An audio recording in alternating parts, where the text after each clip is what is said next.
Hello friends, मेरा नाम राकेश कुमार और मैं आप सभी का आपके अपने चैनल एस आर स्टडी 1984 में आपका तहे दिल से हार्दिक स्वागत करता हूं।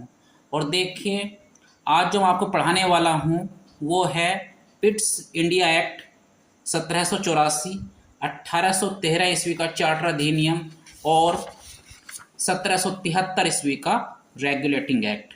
तो देखिए, आज मैं आपको ये तीनों टॉपिक पढ़ाने वाला हूँ। तो देखिए, सबसे पहले जो हम बात करते हैं वो बात करते हैं 1773 ईस्वी का रेगुलेटिंग एक्ट के बारे में। तो देखिए, ये एक्ट क्या था, इसके क्या क्या प्रावधान थे, इसके बारे में जानते हैं। इस अधिनियम के द्वारा भारत में ईस्ट इंडिया कंपनी पर ब्रिटेन की संसद के द्वारा अपना नियंत्रण स्थापित करने का प्रयास किया गया था। मतलब आप सभी जानते हैं कि 1600 ईस्वी में इंग्लैंड से ईस्ट इंडिया कंपनी भारत में आई थी और यह ईस्ट इंडिया कंपनी भारत में अपना चारों तरफ व्यापार फैलाना चाहती थी और यह भारत में आकर भारतीय लोगों से मनमाने तरीके से अपना कर वसूलती थी और आवश्यकता से ज़्यादा कर वसूलती थी और भारतीय लोगों पर बहुत ज़्यादा अत्याचार करती थी। तो 1773 ईस्वी के रेगुलेटिंग एक्ट के द्वारा भारत में ईस्ट इंडिया कंपनी पर ब्रिटेन की संसद के द्वारा, कहाँ के द्वारा? ब्रिटेन की संसद के द्वारा अपना कंट्रोल स्थापित करने का प्रयास किया गया था। इसी अधिनियम के द्वारा बंगाल के गवर्नर को बंगाल का गवर्नर जनरल कहा जाने लगा। मतलब 1773 ईस्वी के रेगुलेटिंग एक्ट के द्वारा ही बंगाल के गवर्नर को बंगाल का गवर्नर जनरल पद नाम दिया गया था और मुंबई और मद्रास के गवर्नर को इसके अधीन कर दिया गया था। मतलब बंगाल का जो गवर्नर था उसको बंगाल का गवर्नर जनरल पद नाम दिया गया और मुंबई और मद्रास के गवर्नर को यह बोला गया कि आपको इनके अधीन, मतलब बंगाल के गवर्नर के अधीन रह करके कार्य करना पड़ेगा। ठीक है। देखिए, इस एक्ट के तहत बनने वाले बंगाल के प्रथम गवर्नर जनरल कौन थे? Lord Warren Hastings. तो देखिए, कई बार परीक्षाओं में यह क्वेश्चन जो है कई बार पूछा गया है कि 1773 ईस्वी के रेगुलेटिंग एक्ट के द्वारा बंगाल के प्रथम गवर्नर जनरल कौन बनाए गए थे? तो वो थे लॉर्ड वारेन हेस्टिंग्स। ठीक है। अब देखिए, उसके बाद में अगला पॉइंट देख लेते हैं इसका। ये देखिए, इस अधिनियम के अंतर्गत 1774 ईस्वी में कलकत्ता में एक उच्चतम न्यायालय, मतलब सुप्रीम कोर्ट की स्थापना की गई थी। 1773 ईस्वी के रेगुलेटिंग एक्ट के द्वारा ही 1774 ईस्वी में कलकत्ता में एक सुप्रीम कोर्ट की स्थापना की गई थी, जिसमें एक मुख्य न्यायाधीश और 3 अन्य छोटे न्यायाधीश थे। देखिए, सर एलिजा इम्पे कलकत्ता जो सुप्रीम कोर्ट था इसके प्रथम मुख्य न्यायाधीश थे। ठीक है। जो कलकत्ता सुप्रीम कोर्ट था वो उसके प्रथम मुख्य न्यायाधीश कौन थे? Sir Elijah Impey. कौन थे? Sir Elijah Impey. और जो 3 अन्य छोटे जो जज थे उनके नाम क्या क्या थे? चैम्बर्स, लिमेस्टर और हाइड। ठीक है। चैम्बर्स, लिमेस्टर और हाइड। उसके बाद देख लेते हैं, इसके तहत 1773 ईस्वी के रेगुलेटिंग एक्ट के द्वारा ही कंपनी के कर्मचारियों को किसी भी तरह का निजी व्यापार करने और भारतीय लोगों से उपहार या रिश्वत लेना प्रतिबंधित कर दिया गया था।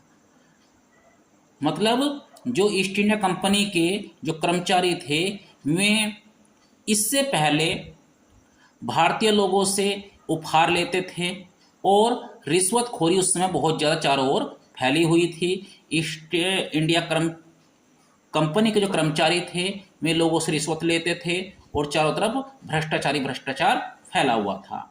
तो ब्रिटेन की संसद के द्वारा कंपनी के कर्मचारियों को निजी व्यापार करने और भारतीय लोगों से किसी भी तरह का कोई उपहार या रिश्वत लेना प्रतिबंधित कर दिया गया था।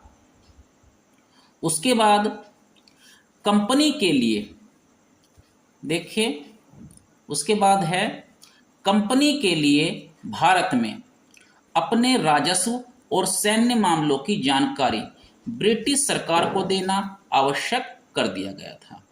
कंपनी के लिए भारत में अपने राजस्व और सैन्य मामलों की संपूर्ण जानकारी ब्रिटिश सरकार को देना आवश्यक कर दिया गया था। तो देखिए, ये जो 1773 ईस्वी का रेगुलेटिंग एक्ट है, इसमें कौन कौन से प्रश्न हैं जो कि परीक्षा की दृष्टि से बहुत ज़्यादा महत्वपूर्ण हैं, ये मैं आपको बता देता हूँ। इसमें देखिए, कई बार जो है परीक्षाओं में यह क्वेश्चन पूछा गया है कि किस अधिनियम के द्वारा बंगाल के गवर्नर को बंगाल का गवर्नर जनरल पदनाम दिया गया था। तो वो कौन सा अधिनियम था? 1773 ईस्वी का रेगुलेटिंग एक्ट। उसके बाद परीक्षाओं में प्रश्न पूछा जाता है कि बंगाल के प्रथम गवर्नर जनरल कौन थे? बंगाल के प्रथम गवर्नर जनरल कौन थे? वो थे लॉर्ड वारेन हेस्टिंग्स। कौन थे? Lord Warren Hastings. उसके बाद में कई बार ये क्वेश्चन पूछा गया है, देखिए, कि किस अधिनियम के अंतर्गत कलकत्ता में प्रथम सुप्रीम कोर्ट की स्थापना की गई थी? तो वो कौन सा अधिनियम था? 1773 ईस्वी का रेगुलेटिंग एक्ट। इसके बाद में प्रश्न पूछा जाता है कि कलकत्ता सुप्रीम कोर्ट के प्रथम मुख्य न्यायाधीश कौन थे? वो थे सर एलिजा इम्पे। कौन थे? Sir Elijah Impey. अच्छा, अब देखिए, इसके बाद में हम पढ़ लेते हैं पिट्स इंडिया एक्ट 1784। कौन सा है? Pitt's India act 1784। देखिए, इस एक्ट को ब्रिटिश संसद में उस समय के प्रधानमंत्री विलियम पिट के द्वारा प्रस्तुत किया गया था। देखिए, यह प्रश्न परीक्षा की दृष्टि से बहुत ज़्यादा महत्वपूर्ण है कि पिट्स इंडिया एक्ट 1784 को किस प्रधानमंत्री के द्वारा प्रस्तुत किया गया था। तो देखिए, इस प्रश्न का जो उत्तर है वो प्रश्न के अंदर ही छुपा हुआ है। शुरू में क्या आया है इसमें? पिट्स ऑफ इंडिया एक्ट 1784। इसका मतलब है कि इस एक्ट को ब्रिटिश संसद में उस समय के प्रधानमंत्री विलियम पिट के द्वारा प्रस्तुत किया गया था और इस एक्ट के द्वारा प्रशासन को दो भागों में बांटा गया।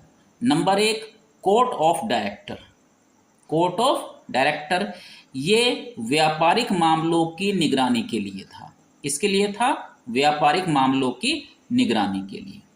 उसके बाद में है board of controller. Board of controller ये जो कमेटी थी यह राजनीतिक मामलों की निगरानी के लिए थी। सही है। कोर्ट ऑफ डायरेक्टर्स ये व्यापारिक मामलों की निगरानी के लिए थी और जो बोर्ड ऑफ कंट्रोलर था ये राजनीतिक मामलों की निगरानी के लिए थी। अब देखिए, अब हम पढ़ते हैं 1813 ईस्वी का चार्टर अधिनियम।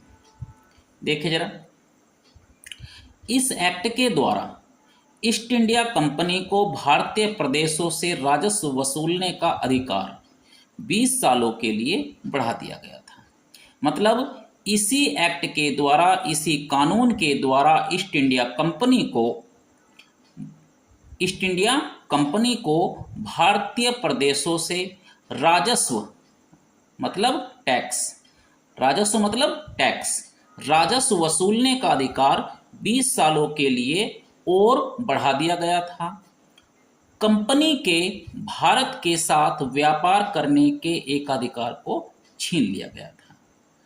देखिए पहले क्या था कि पहले नियम यह था, शुरू में नियम ये था कि ब्रिटिश ईस्ट इंडिया कंपनी ही भारत के साथ में व्यापार कर सकते थे और कोई भी देश भारत के साथ में व्यापार नहीं कर सकता था। तो देखिए ईस्ट इंडिया कंपनी के द्वारा इस नियम को हटा दिया गया। उसने ये बोला कि दूसरे देश भी भारत के साथ में व्यापार कर सकते हैं।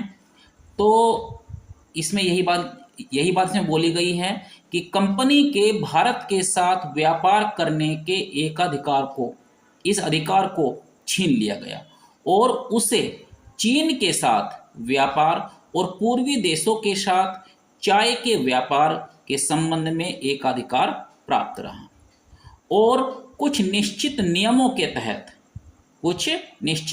तहत सभी ब्रिटिश नागरिकों के लिए भारत के साथ व्यापार खोल दिया गया।